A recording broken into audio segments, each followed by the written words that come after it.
A Ana Carolina Mello, membro por 15 meses, caralho. Vai ver a série do Pinguim? Eu curti. Eu já comentei aqui, já tem vídeo, pô. Você é membra, Carolina. Você é membra. Assista, eu já fiz vídeo. Tudo bem que é um short, mas já tem. Do primeiro episódio. Já que o pessoal tá perguntando muito sobre o Pinguim, eu fiz um short vídeo e eu também cheguei a postar no Blue Sky um negócio sobre o Pinguim que é mega, mega tenso, assim, e eu não vejo ninguém comentar, cara, que é o seguinte, o que são as referências para a criação do Pinguim, né? Deixa eu pegar aqui o que eu postei, tá aqui, ó. Aqui já estão as imagenzinhas. Tem uma coisa que eu acho meio doida no Pinguim, é o seguinte, o Pinguim surgiu em 1941, tá? E muito é dito que a criação dele se deu para ser o Bob Kane, né, que é um dos co-criadores dele, fala que ele foi criado como a principal inspiração era um mascote de uma marca de cigarro, que era um pinguinzinho. Só que tem um detalhe, tá? Os criadores do Batman, eles eram todos descendentes de judeus, né? A galera toda dos quadrinhos era isso, né? E tem uma coisa que eu acho bizarra, que é o seguinte, tu pega as caricaturas da época que os nazistas e antissemitas em geral faziam dos judeus, e cara, olha isso aqui, irmão. Olha isso aqui. Sério, me diz que se não é o pinguim. O nariz, a mão. O pinguim do Tim Burton é, assim, certeza que é inspiração. E aí tu pega o pinguim da época, né, que foi criado. Eu acho que assim, ó, o pinguim, ele obviamente ele é um emaranhado de referências, né?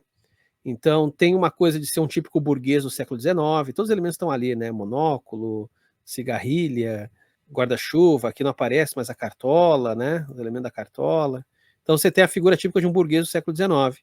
Mas eu acho, é que problema que não tem como provar nem nada, mas eu acho que assim, dentro do caldeirão ali dentro da imageria que eles acionaram ali, o Bob Kane e o Bill Finger para criar o Pinguim, eu acho que tem um pouco sim das caricaturas de judeus da época. E aí você vai dizer, tá, mas eles eram descendentes judeus, eles colavam nessas caricaturas. É que eu também, aí entra um outro aspecto que muita gente às vezes esquece, né? Que a cultura ela não é feita plenamente de consciência, né? Ou seja, a cultura ela é permeada de inconsciência. A memória cultural ela é uma memória inconsciente. Então, muitas vezes você aciona preconceitos que às vezes estão indo contra você mesmo, mas você não se dá conta. Bom, o maior precedente que a gente tem é de décadas e décadas de pessoas negras desenhando em estilo blackface. Isso sequer era questionado, etc. Então, assim, você tem uma série de práticas culturais que são contraditórias mesmo. Então, eu não estranharia em nada o Bob Kane e o Bill Finger, que tinham contato direto com a cultura judaica e que provavelmente se deparavam com essas caricaturas, eu não duvido nada eles usarem essas caricaturas, mesmo inconscientemente, para poder dar forma ao pinguim. Agora perceba, né? A gente consegue fazer um debate bacana até sobre um vilão meio meh do Batman, né?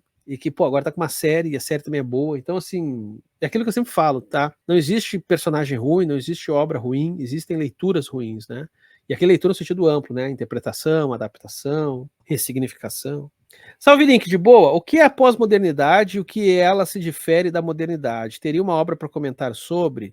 Valeu, parabéns pelo trampo, meu mano. Eu acho que o principal autor, pelo menos para mim, para definir esse negócio, é Lyotard. Ele tem um livro chamado Pós-Moderno ou Pós-Moderno? Agora eu fiquei na dúvida, deixa eu ver.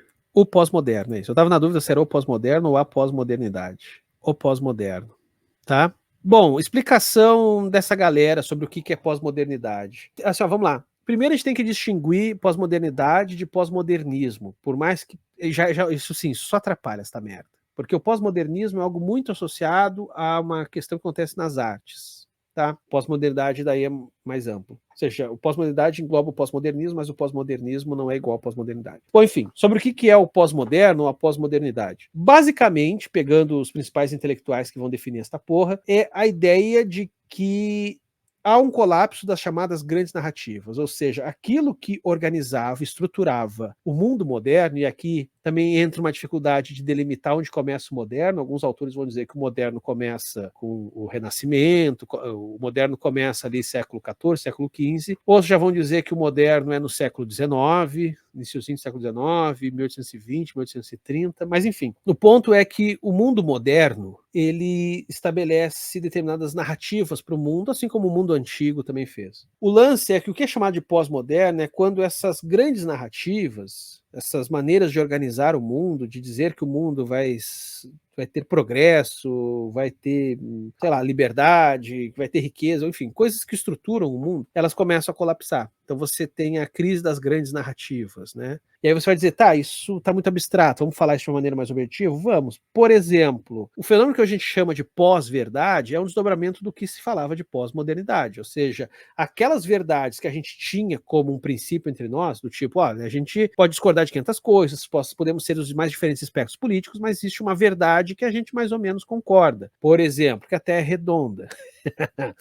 Aí você chega nos tempos atuais e você tem o crescimento de movimentos terraplanistas, por exemplo, né? E você começa a ver, isso amarra até com o que eu estava falando no começo, sobre esses debates de internet, muitas vezes não são debates, porque você está falando de pessoas que já estão vendo o mundo a partir de um lugar muito diferente. Então as pessoas estão vendo narrativas, estão constituindo narrativas sobre o mundo que elas já não têm mais nenhum ponto de contato. Então a ideia da pós-modernidade é basicamente uma espécie de, para usar termos linguísticos, é um rompimento do significado a partir da multiplicação de uma cadeia de significantes. Então, basicamente, você tem cada vez mais coisas sendo produzidas, e basta ver a quantidade de coisas que a gente produz o dia inteiro, esse grande nada que a gente produz o dia inteiro, que é a internet. Só que tudo isso não chega a ter tempo de ganhar um significado ou de se organizar num grande significado. São só significantes, são só coisas que o significado não vem, ou se vem, ele é um significado baixo, assim, porque a gente não presta muita atenção e porque a gente está consumindo muita coisa ao mesmo tempo, e porque as coisas vão se amarrando ou vão se estruturando de um jeito que ao mesmo tempo elas já se desestruturam muito rápido, porque tu não tem uma grande narrativa para produzir coesão, tá entendendo? Então a chamada pós-modernidade é basicamente essa guinada, não só, que do jeito que eu tô falando ela é muito epistemológica, tem a ver com as percepções de mundo, mas ela também tem uma explicação de ordem material. Por exemplo, o capitalismo produtivo, né, o capitalismo industrial, ele vai dando espaço para a especulação financeira. A especulação financeira é um grande bet do capitalismo, né? Porque as pessoas estão lá o tempo todo jogando com ações e sobe, desce, todo dia Nasdaq enchendo a porra do saco, né? E as pessoas estão lá lidando com um dinheiro que não existe, né? E apostando nesse dinheiro que não existe, apostando nessas coisas. Então, de novo, assim, nessa mesma lógica, a pós-modernidade seria o momento em que essa especulação ela já está tomando descolada da realidade. Assim como a pós-verdade é uma verdade que não tem mais comprometimento com nada, a não ser com as narrativas que você utiliza, suas micronarrativas que você utiliza para organizar o mundo, o capitalismo ele também chega nesse ponto. Ele não lida com mais nada que existe. Ele é um grande jogo sobre o nada. Só que um grande nada que tem efeitos na nossa vida e volta e meia destrói a nossa vida com uma crise econômica que volta e meia tem. Você trabalha com críticas sobre a sociedade, entendo ela com pessimismo. Eu legitimamente pergunto por que virou pai, quis gerar carne para o mundo. Meu Deus, que drástico. Amigo, eu te recomendo ajuda para sair dessa bad vibe aí, cara. Essa tua bad vibe aí tá tão bad que você tá começando a... Isso, sério, tô falando sério, você tá já num momento perigoso, onde esse teu pessimismo, ele já se tornou uma vontade de verdade sobre a vida alheia. Então eu te recomendo de verdade buscar algum tipo de auxílio. Porque assim, tem uma coisa nesse pessimismo todo, eu já cansei de falar isso, que é um componente de prazer. Já cansei de falar isso, eu vou falar mais uma vez. Esse pessoal que fala que é pessimista, muitas vezes quer mostrar que é descrente, sabe, uma coisa meio ranzinza, meio blasé, do tipo, não adianta nada. Ou até mesmo uma coisa assim, às vezes tem também uma espécie de encanto pela dor, sabe? Eu sofro pelos males do mundo, não tem mais como, e papapá. Só que isso, como eu disse, é um componente de prazer também. E isso, quando começa a descompensar, tu começa a ter prazer na certeza desse sofrimento atribuído ao outro, inclusive. Então, do tipo, não, eu tô certo mesmo, isso não presta, basta ver o que aconteceu hoje no mundo. Então, no fundo, tu não tá... Sabe, o que eu quero dizer assim, a pessoa não esconde aquela dimensão do prazer, mesmo quando ela tá diante do horror, porque o horror endossa aquele sentimento de prazer prévio de você se dizer certo sobre essa visão pessimista do mundo. Para isso ficar mais claro, é que nem o famoso, é o prazer em torno do eu avisei, que todo mundo tem. Então, por exemplo, você avisa que vai dar merda, aí dá merda. Aí você tem um prazer ali. Às vezes você nem fala eu avisei, mas você tem uma dimensão de prazer. E o pessimista, ele é muito um prazer pelo sofrimento, não só pelo sofrimento, mas um prazer pelo que dá errado, né? Um prazer pela frustração, um prazer pela destruição, pelo colapso, e em alguma dose todos nós temos essa dimensão de prazer, tá? Só que isso sempre é complicado, isso pode se tornar perigoso quando a gente leva essa dimensão do prazer a ponto de, em alguma dose, torcer ou estipular que o que vai acontecer com o outro é um endosso do seu próprio prazer. Então, ou seja, eu estou certo, existe uma vontade de verdade no que eu vejo, e por existir essa vontade de verdade, tudo se justifica. Mas assim, Gabriel, vai passar, viu? Se você não se fechar aí numa bolha meio esquisita, você vai passar, cara. Vai passar.